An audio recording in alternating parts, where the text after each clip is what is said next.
like to briefly introduce some other methods other than neighbor joining, maximum parsimony, maximum likelihood, and Bayesian inferences, although they are the major things. There are two less commonly used ones. One is split decomposition.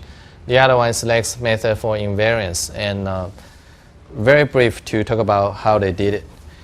And the split decomposition method is basically they see the taxa or trees or genes as like an unresolved situation, and they just want to split it into different parts and have a branch of it.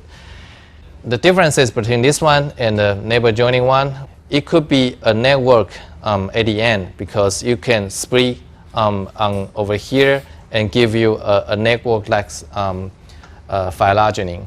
And this method is sometimes more realistic if certain genes or certain taxa has a lot of hybridization along with it, then it's very good to visualize its possibility of these two and these two are actually different, has different probability for the two different hypotheses. And if you just lump everything together, it will be a star-like phylogeny over here. Then all the information will be gone. So in this presentation way, it still can give you extra information along with it. And for Lex methods for invariance, there's a little bit, well, I don't think anybody is using it, but we are going to have a simulation data using this method, so I need to explain it.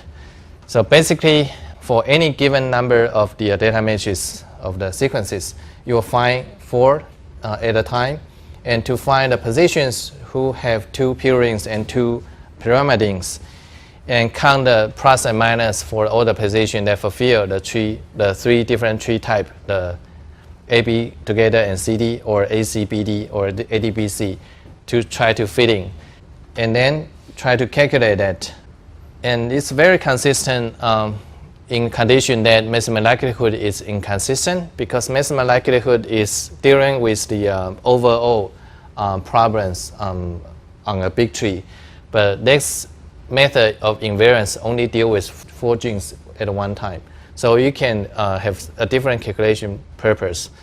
And the problem is that it's based on entirely transversion substitution information. And so there's some major drawback in very bad in the efficiency test. So we'll see the result since nobody is using that.